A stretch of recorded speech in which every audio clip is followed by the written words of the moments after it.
سید سعادت اللہ حسینی صاحب اسٹیج پر تشریف فرما ہے۔ یہ لازم ہے کہ ہم بھی سر محفل کچھ کہیں، حق بات لبوں تک نہیں آتی تو گھٹن ہوتی ہے۔ جون ایلیا صاحب کے شعر کے ساتھ میں دعوت اسٹیج دوں گا جناب سید سعادت اللہ حسینی صاحب کو۔ آپ آئیں اور اپنے خیالات کا اظہار فرمائیں۔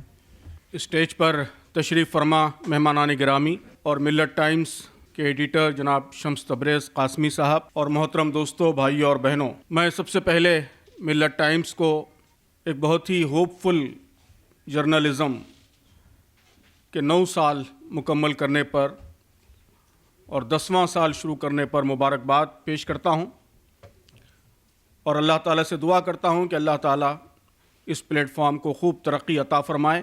ڈیموکریٹک سوسائٹیز میں میڈیا کا کیا رول ہونا چاہیے، تو میں سمجھتا ہوں کہ سلمان صاحب نے بہت اہم بات فرمائی کہ ڈیموکریسی یہ میڈیا ہی کا نام ہے، اور میڈیا کے بغیر اور نیوٹرل اور اچھے میڈیا کے بغیر کسی ڈیموکریٹک سوسائٹی کا کوئی امیجنیشن، کوئی تصور ہی ممکن نہیں ہے۔ میڈیا یہ سماج کا ضمیر ہے، سماج کی آواز ہے، سماج کا ٹیچر ہے، اس کو صحیح چیزوں کی تعلیم دینا یہ میڈیا کی ذمہ داری ہے۔ کہا جاتا ہے کہ میڈیا یہ طاقتور لوگوں کے لیے واچ ڈاگ ہے، اسے لیپ ڈاگ نہیں بننا ہے، واچ ڈاگ ہے، نگرانی کرنا ہے۔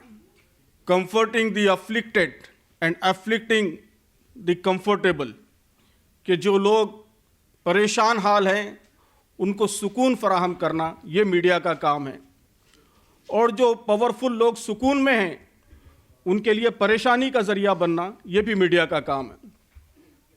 تو یہ سارے رولز ہم کو پڑھائے جاتے ہیں جرنلزم میں، میڈیا میں، اور یہی اصل رول ہے میڈیا کا۔ لیکن آپ دیکھ رہے ہیں کہ اس وقت ہمارے ملک میں سچویشن بالکل مختلف ہے، اور جسے آپ نے کہا کارپوریٹ میڈیا، گودی میڈیا، اس نے میڈیا کی بالکل ڈیفینیشن ہی بدل کر رکھ دی ہے۔ یہ بات صحیح ہے خالد صاحب کی کہ یہ ہر زمانے میں ہوتا رہا ہے کہ سوال پوچھنے والوں کو سزا دی گئی، ان کا پیچھا کیا گیا، ان کے لیے مشکلات کھڑی کی گئی۔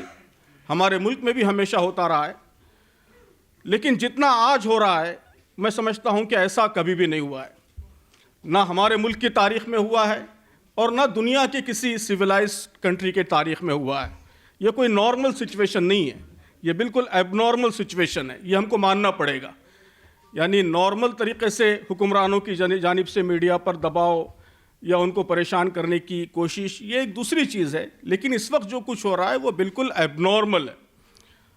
کہ آپ دیکھیے کہ ہمارے لیے بہت بڑی شرم کی بات ہے کہ پریس فریڈم انڈیکس میں گزشتہ 10-15 برسوں سے ہم 159، 160، 161، 62 ان نمبروں پہ آ رہے ہیں کنٹینیو۔ یہ ہم سے پہلے جو 160 کنٹریز ہیں ان میں سے کئی کنٹریز تو ڈکٹیٹوریل کنٹریز ہیں، وہاں ڈکٹیٹرز بیٹھے ہوئے ہیں، ڈیموکریٹک کنٹریز بہت کم ہیں۔ تو دنیا کی سب سے بڑی جمہوریت ہم اپنے آپ کو کہتے ہیں، دنیا کی سب سے بڑی ڈیموکریسی ہم اپنے آپ کو کہتے ہیں، اور میڈیا فریڈم انڈیکس کے اعتبار سے اگر ہم ایسے ملکوں سے بھی پیچھے رہ جائیں، ڈکٹیٹرشپ والے ملکوں سے بھی پیچھے رہ جائیں، تو اس سے بڑی شرم کی بات اور کیا ہو سکتی ہے۔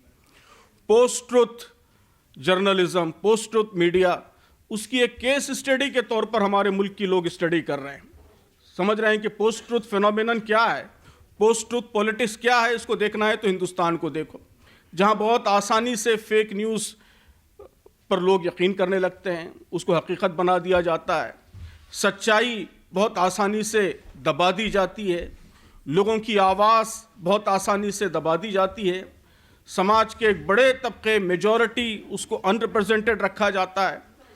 تو میں سمجھتا ہوں کہ یہ ساری سچویشن کوئی نارمل سچویشن نہیں ہے، اور یہ ہمارے ملک کے لیے بہت بڑا خطرہ ہے۔ تو ایسے میں ملت ٹائمز جیسے ادارے، یہ میں سمجھتا ہوں کہ یہ امید کی کرن ہے، اور ان کے لیے الٹرنیٹیو میڈیا کے بجائے زیادہ صحیح جو لفظ ہے، میرے خیال میں بہت خوبصورت لفظ ہے جو استعمال ہو رہا ہے، وہ سٹیزنز جرنلزم ہے، کہ عام شہری وہ بھی اب امپاور ہو گیا ہے، وہ بھی میڈیا کا حصہ بن گیا ہے، وہ بھی گویا اپنی آواز بلند کرنے کی طاقت حاصل کر چکا ہے.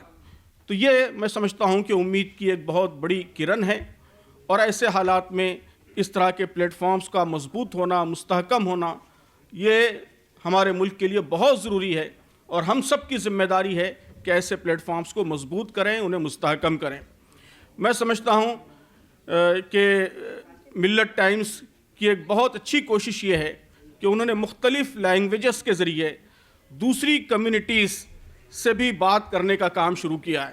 میں ہمیشہ یہ بات کہتا ہوں کہ ہندوستان کے مسلمانوں کو دونوں طرح کے کمیونیکیشن کی ضرورت ہے. ایک ہے انٹرا کمیونٹی کمیونیکیشن، کہ مسلمانوں میں آپس میں کمیونیکیشن ہو، ان کو صحیح راستہ دکھایا جائے، ان کو حوصلہ دلایا جائے، ان کو ہمت دلائی جائے، موجودہ حالات میں کیسے زندہ رہیں، کیسے کام کریں، کیسے آگے بڑھیں، اس کا راستہ دکھایا جائے. یہ میں اسے انٹرا کمیونٹی کمیونیکیشن کہتا ہوں. لیکن اس کے ساتھ ساتھ بہت زیادہ ضروری یہ بھی ہے کہ انٹر کمیونٹی کمیونیکیشن ہو، یعنی ہماری بات اس ملک کے دوسری کمیونٹیز کو بھی سنائی جائے، وہ بھی ہمارے درد کو سمجھیں، وہ بھی ہماری آواز کو سمجھیں، ہمارے مشورے ان تک پہنچیں، اور مختلف کمیونٹیز کے درمیان ڈائیلاگ کا، ڈسکشن کا بھی میڈیا ایک پلیٹ فارم بنے. تو ملت ٹائمز نے، میں سمجھتا ہوں کہ یہ بہت اچھی کوشش کی ہے کہ ان دونوں طرح کے کمیونیکیشنز کے درمیان انہوں نے بیلنس پیدا کیا ہے. ان کا اردو پلیٹ فارم یا انٹرا کمیونٹی کمیونیکیشن کا ذریعہ ہے، تو ہندی، انگلش، بنگالی، اور میری دعا ہے اور خواہش ہے کہ اور لینگویجز میں، مراٹھی میں، تیلگو میں، کنڑا میں، گجراتی میں، پنجابی میں، ان میں بھی آپ اپنی کوششوں کا آغاز کریں. یہ انٹر کمیونٹی کمیونیکیشن کا ذریعہ ہے. انٹرا کمیونٹی کمیونیکیشن میں جیسا کہ آپ نے کہا، خالد انور صاحب نے، میں سمجھتا ہوں کہ اس وقت بڑی ضرورت یہ ہے کہ مسلمانوں کو حوصلہ دلایا جائے، جسے کہتے ہیں سولوشن جرنلزم، کہ صرف ہم یہ نہ بتائیں کہ موب لنچنگ ہو رہی ہے، صرف یہ نہ بتائیں کہ یہ حادثات ہو رہے ہیں، تمہارے اوپر ظلم ہو رہا ہے، بلکہ یہ بھی بتائیں کہ اس ظلم سے لڑنے کا طریقہ کیا ہے، ان مسائل کا سولوشن کیا ہے، اس کا حل کیا ہے. تو یہاں سولوشن جرنلزم کی ضرورت ہے، جبکہ انٹر کمیونٹی کمیونیکیشن میں مسائل کو پہنچانے کی، حقیقت کو لوگوں کے سامنے لانے کی، سچائی کو لوگوں کے سامنے لانے کی ضرورت ہے.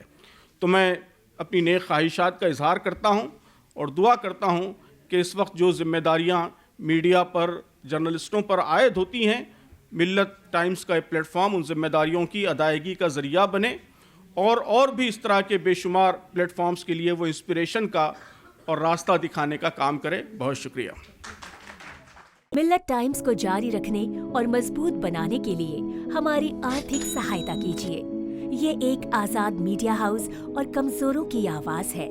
آپ ہمیں دیکھیں، سنیں، پڑھیں اور ہر مہینے زیادہ نہیں، صرف 100 روپے سے مدد کریں. ڈیٹیلز ڈسکرپشن میں موجود ہیں.